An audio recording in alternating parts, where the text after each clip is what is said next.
وہاں کا رنگ وہی تھا۔ قصر کی پری چہرہ ناظرینوں کا ایک پرہ بھاگتا ہوا میرے قریب آیا۔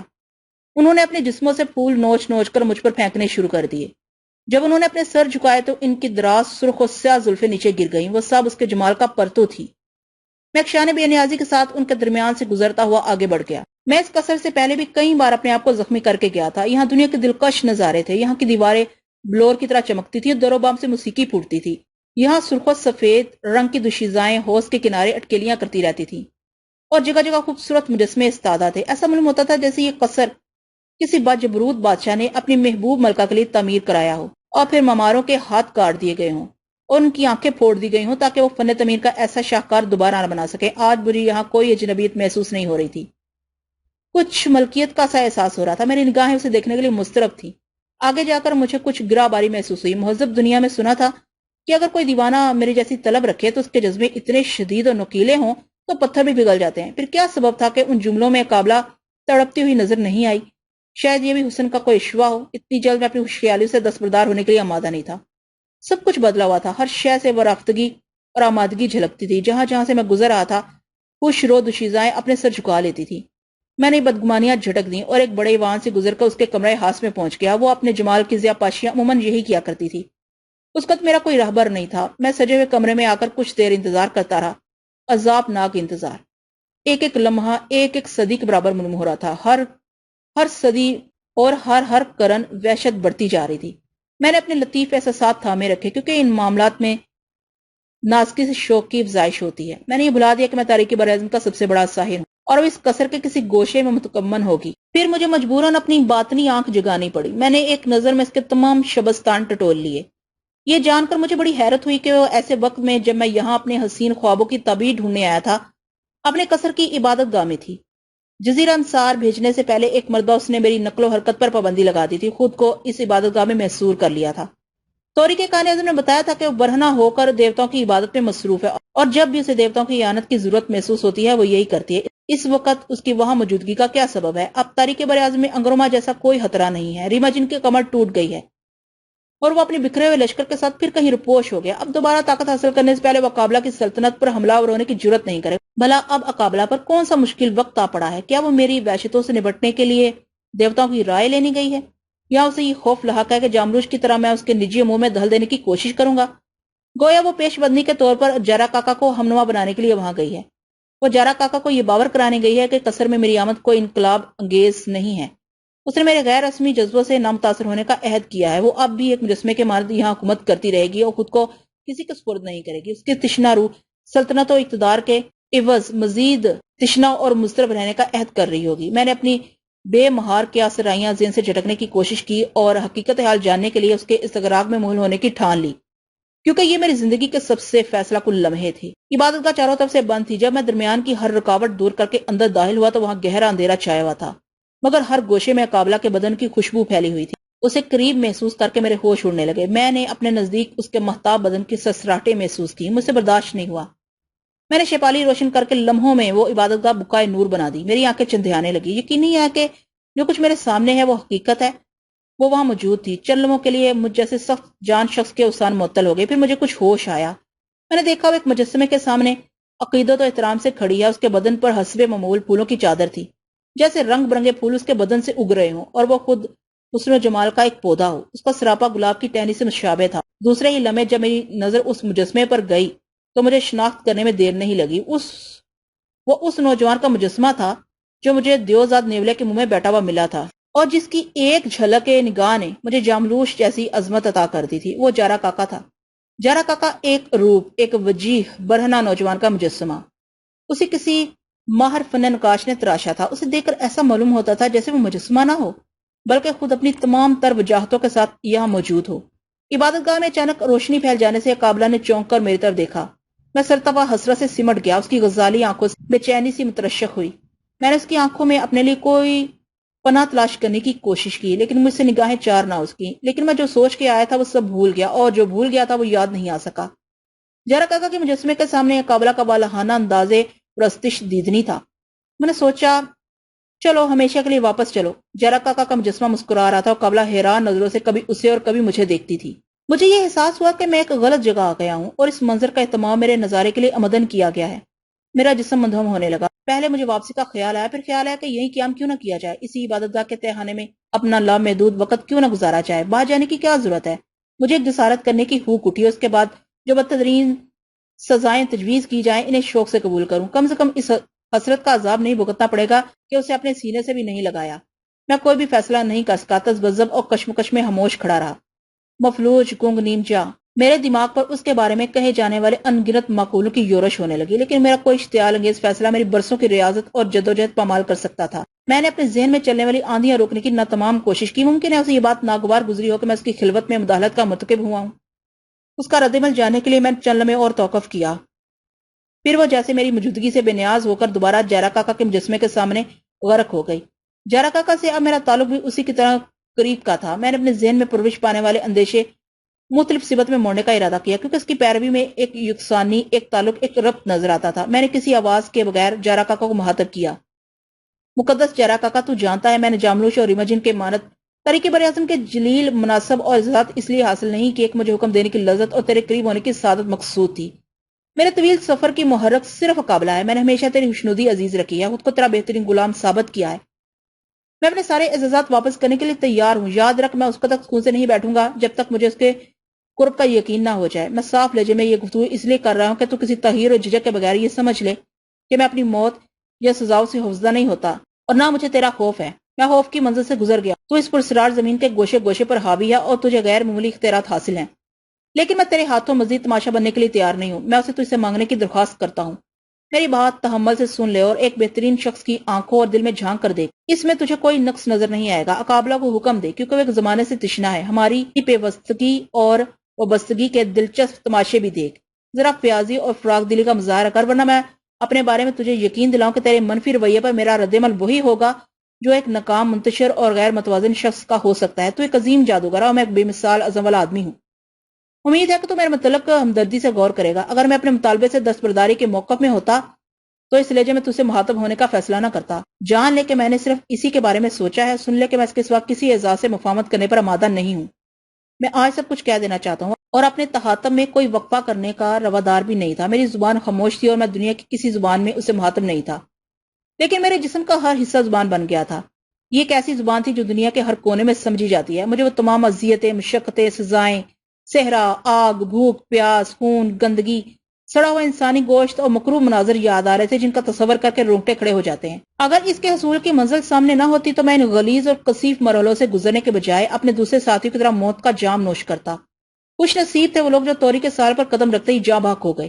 میں نے طے کر لیا تھا کہ جب تک جیرا کاکا یا قابلہ کی طرف سے کوئی فیصلہ نہیں ہو جائے گا، میں اسی طرح بولتا رہوں گا اور اسی طرح خاموش رہ کر ان سے اصرار کرتا رہوں گا کہ میں جاملوش اور ریمجن نہیں ہوں۔ میرا انہماک اس کا ٹوٹا جب اقابلہ نے ہاتھ بلند کر کے میری جانب نظر کی اور فقطاً عبادت گاہ سے واپس جانے لگی۔ اس کی رفتار تیز تھی۔ عبادت گاہ کے دروازے پر وہ میری نظروں سے اوجھل ہو گئی اور میں جیرا کاکا کے مجسمے کے سامنے تنہا کھڑا رہ گیا، اور یہ رمز سمجھنے کے لیے میں نے سوال طلب نظروں سے جیرا کاکا کا مجسمہ دیکھا۔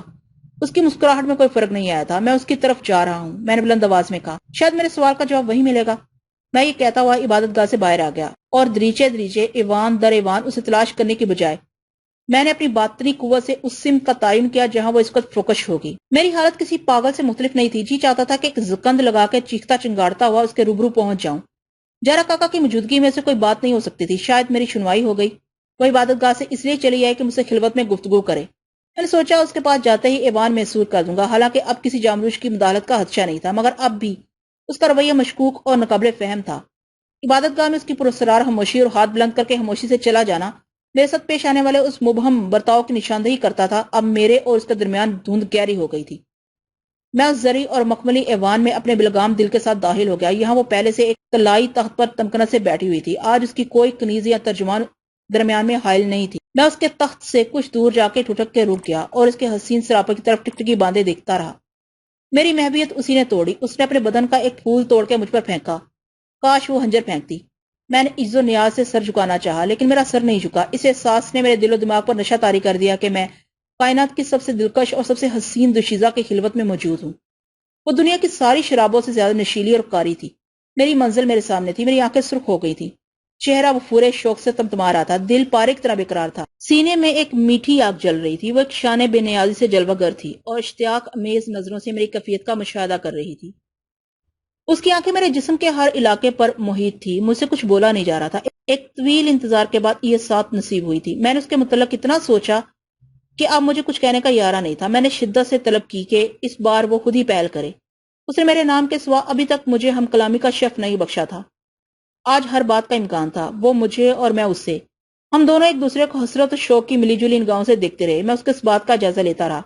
وہ غالباً میری وحشتوں کی پیمائش کرتی رہی. اس کا نہ وہ تاریخ بر اعظم کی ملکہ تھی، نہ میں وہاں کا سحر اعظم. کم سے کم میں یہی سمجھتا تھا. میرے ذہن پر اس کے سروانہ جلال کا خوف غالب نہیں تھا. ہاں، اس کے سروانہ جمال سے میری آنکھیں ہیرا ہوئی جا رہی تھی. جو لفظ زبان پر آ رہے تھے میں ان سب کو مسترد کر رہا تھا، کیونکہ وہ اس سے تحاتر کی عظمت اور شکوہ سے محروم تھے.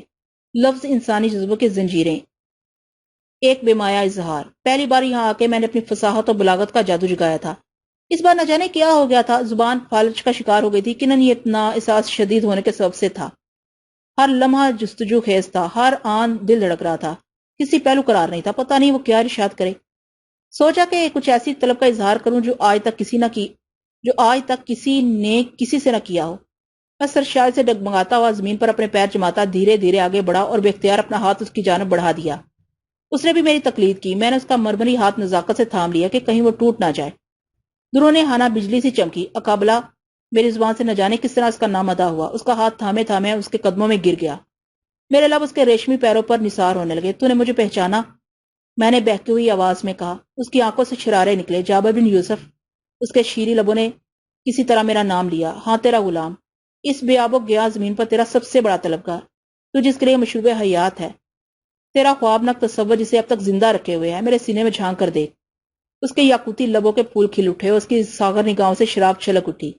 جابر بن یوسف. اس نے اضطراب امیز ورفتگی سے میرا نام دہرایا. ہاں، میں مجھے اپنے لہجے اور آواز پر تعجب ہوا. میں نے اس کے پیر بے تابانہ اپنی آنکھوں سے مس کرتے ہوئے کہا، تو اسے میرے باطن کی کوئی رمز پوشیدہ نہیں ہے. میں جو کچھ ہوں وہ تیرے سبب سے ہوں، اور تیرے سبب کچھ نہیں. یقین کر، کوئی لمحہ ایسا نہیں گزرا جب تو مجھ سے جدا ہوئی ہو. میں نے اسی دن خود کو تیرے سپرد کر دیا تھا جب پہلی بار تیرا نظارہ کیا تھا. اس وقت سے اب تک میری جو بھی رداد ہے اس میں تیرا حسین تصور شامل ہے. تیرے بدن کی روشنی ہے، تیرے جمال کی تحریک ہے. کیا مجھے اپنی وفاؤں کا شمار کرانا پڑے گا؟ موسیقی بہتی ہوگی. میں اسے بہت سے سوال کر کے اسے ہم کلام ہونے پر مجبور کر دینا چاہتا تھا، لیکن گویائی کی قوت سلب ہوئی جا رہی تھی. میں نے والہانہ انداز میں اپنا چہرہ اٹھا کر اس کی طرف دیکھا تاکہ جو لفظ میں ادا نہیں کر سکا وہ انہیں میرے چہرے پر پڑھ لے. میری تپش سے اس کا پتھر پگھلنے لگا. اس کے لبوں پر میرے لیے کوئی حکم آتے آتے رہ گیا. یہ حجابات ختم کر دے، اپنے آپ کو اس قدر فریب مت دو. میں نے ہذیانی انداز میں کہا. اس نے کرب سے اپنا چہرہ دائیں جانب کر لیا. اس کی سراہی دار گردن کی رگیں کھنچ گئی اور پھولوں کی چادر میں ایک ارتاج سا پیدا ہوا جیسے ابھی ابھی طوفانی ہوا چلی ہو اور اس کے باغے بدن کے سارے پھول لرزنے لگے ہوں. میں تجھ سے اپنے بارے میں کچھ سننے کے لیے مضطرب ہوں. یاد ہے میں نے کہا تھا کہ تو مجھے اپنی چوکٹ بنا لے جہاں سے تو گزرتی ہو، ایک ملکہ کی طرح نہیں، ایک سحر اعظم کے طور پر نہیں. میں تجھ سے اپنی اذیتوں کا صلہ مانگنے نہیں آیا. یہ سب تو صرف تجھ سے اپنے ربط خاص کا اظہار تھا. میں خود کو تیرے سپرد کرنے آیا ہوں. مجھے اپنی پناہ میں لے لے. اس پر میرے اس منتشر اور بے ترتیب بیان کا اس قدر اثر ہوا کہ اس کی آنکھیں نمالود ہو گئیں. چہرہ گلنار ہو گیا اور سانس تیز تیز چلنے لگی. ایسا محسوس ہوا جیسے وہ جانکنی کی کیفیت میں مبتلا کچھ کہنا چاہتی ہو مگر کہتے ہوئے جھجکتی ہو. اس لالا رخسارہ کو اس حالت میں دیکھ کر میرا پیمانہ صبر لبریز ہو گیا. وہ جواب دینے سے گریزاں تھی اور میرے سامنے بھی تمام تر رعنائیوں کے ساتھ موجود تھی. یہ عجب بے اعتبار لمحے تھے. وہ موجود بھی تھی اور ناموجود بھی. وہ اضطراب کی تصویر بنی ہوئی تھی. میں اس کا جواب جاننے کے لیے بار بار اس کی آنکھوں میں جھانکنے کی کوشش کرتا تھا جہاں ڈوبتے ہوئے سورج کی اداسی تھی. ایسا کیوں ہو رہا ہے؟ میرے ذہن سے کن کھجورے چمٹے ہوئے تھے. مجھے اس کے اقراء و امتناع کا سبب جاننا چاہیے. جب تک یہ بنیادی نقطہ مجھ پر اشکار نہیں ہوگا میرے جذبوں کی بازگشت میری سماعت تک محدود رہے گی. کوئی قریبی دیوار شک ہونے، کہیں سے کوئی خیبت ناک چیخ گونجنے اور کسی کے دخل انداز ہونے سے پہلے مجھے صرف ایک مرتبہ اپنی حسرت پوری کر لینی چاہیے. اقابلہ، میں نے بے ہنگم آواز میں نعرہ بلند کیا. میرے پاس کہنے کے لیے اب کچھ نہیں رہ گیا ہے. جابر بن یوسف، اپنا سمندر روک لے. یکایک ایوان میں لرزتی ہوئی ایک دلکش آواز گونجی. میں نے نظر اٹھا کر دیکھا اور اپنی خوشبختی پر مستی کرنے لگا لیکن یہ محض میرا گمان تھا. وہ تو اپنا چہرہ سینے میں چھپائے ہوئے تھی. اس آواز کے ساتھ ہی ایوان میں نقرئی گھنٹیوں اور سوز و گداز کی موسیقی تیز ہو گئی. میں سمجھ گیا کہ اس نے میرا جواب منتقل کرنے کے لیے یہ شاہانہ طریقہ اختیار کیا ہے. میں نے تل ملا کر کہا، نہیں، یہ میں کیا سن رہا ہوں. اب مجھ میں تاب انتظار نہیں. میری قدرت انتظار کے جتنے شب و روز تھے وہ میں نے گزار دیے. یہ بڑھتا ہوا سیلاب اب تو ہی روک سکتی ہے. میرے اختیار میں کچھ نہیں رہا. تیرے اختیار میں سب کچھ ہے، تو نے مشروب حیات پی کر اپنے آپ کو جاویدہ بنا لیا ہے۔ وہ تیرے بھڑکتے ہوئے شوروں کی تپش محسوس کرتی ہے، مگر اتنی تیز آگ مت جلا کہ سب کچھ حس و خشاک ہو جائے۔ اس آواز نے دوبارہ اپنا سحر پھونکا۔ خدا قابلہ اپنا جسم سمٹائے چہرہ چھپائے بیٹھی تھی۔ میں نے اس کی ترجمانی کرنے والی آواز نظر انداز کر کے براہ راست اسے تہاتف جاری رکھا۔ کیا تیرا مقصد یہ ہے کہ ابھی میرے ربطے قائم کا وقت نہیں آیا؟ تیرا اشارہ پراسرار ناسازگار حالات کی طرف ہے، یا میں یہ سمجھوں کہ درمیان میں اب بھی کوئی طلسمی رکاوٹ موجود ہے؟ یا تو ایک وعدہ پردہ کا یقین دلا کے مجھے مزید آزمائشوں میں ڈالنا چاہتی ہے، مگر کب تک؟ پھر ایسا کر کے تو مجھے پتھر کے مجسمے میں تبدیل کر دے، اور جب موافق ہوائیں چلنے لگیں تو مجھے بیدار کر دینا، کیونکہ مجھ سے اپنا ہوش اب برداشت نہیں ہوگا۔ جابر بن یوسف، ایک خوابناک آواز پھر ایوان میں ساز بجانے لگی۔ تیری تمام باتیں سن لی گئیں۔ وہ تیرے علم و طاقت سے آگاہ ہے، تو نے مختصر عرصے میں کمال کر دیا۔ میں نے برہم ہو کر اس کا کلام قطع کرتے ہوئے کہا، میں اپنی تعریف سننے اور داد چاہنے نہیں آیا۔ یہ کمال میرے لیے اس وقت تک کوئی حیثیت نہیں رکھتا جب تک کہ مجھے تیری قربت کا اعزاز نصیب نہیں ہو جاتا۔ میرے گلے سے یہ نوادر اتار لے اور سینے سے مقدس جرا کا یہ سیاہ نشان مٹا دے۔ اس کے لیے کوئی اور شخص منتخب کر لے۔ ایک ذرا تحمل۔ کوئی شبہ نہیں ہے کہ تیرا علم پختہ اور تیری طاقت مستند ہے، اور اس کے سامنے اس منکسر اور مشاق لہجے میں تیرا خطاب تیرے جذبات کا آئینہ دار ہے، لیکن ابھی بھی تجھے بہت کچھ سیکھنا اور سمجھنا ہے۔ اقابلہ تیرا سوزے دورہ سمجھتی ہے، تاہم وہ ایک جلیل و عظیم ملکہ ہے۔ دیوتاؤں نے اس کے سر پر اس سرزمین کا تاج رکھا ہے، سو اس کی نظر ہر سو ہے۔ وہ زمین کا مہتاب ہے جس کی روشنی کا فیض سب کے لیے عام ہے۔ وہ جمال کا ایک دریا ہے جس کا رنگین اور ٹھنڈا پانی سب کو سیراب کرتا ہے۔ ایک زمانے سے یہاں یہی قانون رائج ہے۔ یہ قانون دیوتاؤں نے بنائے ہیں۔ بس کر۔ میں نے اپنے دونوں ہاتھ کانوں پر رکھ کر چیختے ہوئے کہا، رحم کر، یہ سنتے سنتے میری سماعت مجروح ہو چکی ہے۔ ابھی بہت کچھ سیکھنا ہے اور جاننا رہ گیا ہے۔ میرے لہجے میں اشتعال انگیز حد تک درشتی اور سختی آ گئی تھی۔ اتنی طویل جدوجہد کے بعد بھی درس سننے کی اس اذیت سے نجات نہیں ملی۔ سن قابلہ، میری زندگی میری کائنات تو یقیناً اس زمین کا مہتاب ہے اور ٹھنڈے پانی کا چشمہ ہے جس کا فیض سب کے لیے عام ہے، مگر میں نے اس طرح نہیں سوچا تھا۔ میں نے تجھے اسے سوا تسلیم کیا تھا۔ تیرا اصل رنگ و روپ ہے، تو کہ نور کا بدن ہے اور چاند سے زیادہ حسین و آبحیات کے چشمے سے زیادہ مفرح ہے۔ تیری تحلیق میرے خالق کی صناعی کا شاہکار ہے، مگر تو انگڑائیاں لینے، اس طرح سے پہلو بدلنے اور احساسات رکھنے والا ایک بدن ہے جسے لازماً ایک شخص کی تلاش ہوگی۔ میں تیرے دل کے تار جھنجھوڑ دوں گا، تمام مسلطوں سے بالا ہو کر میرے پہلو سے لگ جا، اور یقین کر لے کہ اس سے زیادہ سکون، اس سے بڑا نشہ، اس سے بڑی لذت کسی ساری میں نہیں۔ یہی دنیا کا سب سے بڑا شبدہ ہے۔ میں تجھے سچ کی تلقین کر رہا ہوں، بس آج کوئی فیصلہ کر لے۔ یہ زری کسر، یہ جاہو جلال میرے بازوں سے زیادہ دلکش نہیں ہے۔ جو میں نے نہیں سیکھا، جو میں نے نہیں جانا، میں اس کی پرواہ نہیں کرتا، کیونکہ میں اس سے زیادہ سیکھنے اور جاننے پر قادر نہیں ہوں۔ ذرا اس مسند سے اتر کر دیکھ، میری بات سن۔ تو نے ابھی کچھ نہیں سیکھا، کچھ نہیں جانا، تو بھی اصلی قانون سے انحراف کر رہی ہے۔ میں نے بے قابو ہو کر اس کے ہاتھ پکڑ لیے اور بے محابانہ اسے اپنی جانب کھینچنے لگا۔ نہیں نہیں، ابھی نہیں، ابھی نہیں۔ ایوان میں وہی مرتش آواز لہرائی، جابر بن یوسف، دیوتاؤں کے لازوال قوانین توڑنے کی کوشش مت کر، یہ شیش محل ٹوٹ جائے گا۔ اس کی آواز درد میں ڈوبی ہوئی تھی۔ سب کچھ ختم ہو جائے۔ میں نے دیوانگی سے کہا، میں تیرے سوا کوئی قانون نہیں مانتا۔ جب میں ایوان میں آ رہا تھا تو میں نے یہ جگہ محسوس کرنے کا ارادہ کیا تھا، پھر میں نے سوچا بہتر ہے میرے بارے میں دیوتا ہر بات جان لیں۔ ادھر تیرے التفات کا وہی عالم ہے جو پہلے تھا، اس میں کوئی بیشی نہیں ہوئی ہے۔ پہلے بھی یہی سب کچھ تھا، آج بھی آرزو کی قندیل روشن کی ہے، اسے بجھاتے ہوئے بھی جھجکتی ہے، اور تیرے خیال سے میرے رگ و روپے میں ایک آگ مچل رہی ہے۔ میں نے جاملوج کا زوال اس لیے کیا تھا کہ اب کوئی گستاخ ادھر آنے کی جرت نہ کر سکے۔ اس نے اپنا چہرہ اٹھایا، اس کے لامبے بال میرے چہرے پر پھیل گئے۔ وہ بے چینی سے فقتاً کھڑی ہو گئی۔ جابر بن یوسف، ابھی نہیں۔ ایوان میں پھر اس کی دردناک آواز کا سوز جاگا۔ اس کی آواز میں تحکم اور درخواست کی آمیزش تھی۔ ابھی نہیں تو پھر کب؟ میں نے بچھڑ کر کہا، جب تک تو تنہا نہیں رہ جاتا۔ کیا؟ میں کچھ سمجھا نہیں۔ کسی ویرانے میں جا کر غور کر، یہ سب کیوں ناممکن ہے؟ میں اپنے بارے میں آخری فیصلہ سننے کے لیے آمادہ ہو کر یہاں آیا تھا۔ کوئی اور وقت ہوتا تو یہ مبہم اور یہ پرسرار انداز بیان میری ہلاکت کا سبب بن جاتا۔ میں نے بڑی دو ٹوک باتیں کہی تھی، حالانکہ اسے قریب دیکھ کر صرف اسے دیکھتے رہنے کو جی چاہتا تھا۔ یہ وقت رقص نشاط، مدہوشی، نغمہ موسیقی، گداز اور دلکش باتیں کرنے کا تھا، کیونکہ ایک محجبین روبرو تھی، سلگتے ہوئے جذبات تھے، میری آتش نوائی تھی۔ میں نے نرمی سے اس کے انگلیوں کے ناخن اپنے سینے میں چبوتے ہوئے کہا، مجھے بتا، میں ناممکن کو ممکن بنا دوں گا۔ تو پھر یہاں سے چلا جا، اپنی فضیلتیں رائگاں نہ کر، اپنے آپ کو رسوا مت کر، اور وہ باتیں نہ پوچھ جو تجھے خود جاننی چاہیے۔ پھر وہی ہیلا سازیاں، وہی نکتہ درازیاں، وہی بہام، وہی اسرار۔ میں نے تجھے صاف صاف کہہ دیا کہ اب میں ان ستمکاریوں کا متحمل نہیں ہو سکتا۔ تیرے بغیر میرا نہ کہیں قیام ہے نہ زندگی ہے۔ میں نے سر جھٹک کر کہا، کیا تو اپنے رویے پر نظر ثانی کرنے کا رحم نہیں کر سکتا؟ کیوں نہیں، بشرطے کہ تیرا اثبات اور یقین شامل ہو۔ تو پھر اپنے اطراف دیکھ اور یہاں عارضی لمحاتی قیام کے بجائے دائمی سکون کی ضمانت حاصل کر۔ جو کچھ تو نے حاصل کیا ہے اسی پر قناعت نہ کر۔ راستے کا ہر پتھر ہٹا کر شاد کام آ، چاہے زمانے صرف ہو جائیں۔ میں سمجھ گیا، میں نے اس کی ہتھیلیاں چومتے ہوئے کہا۔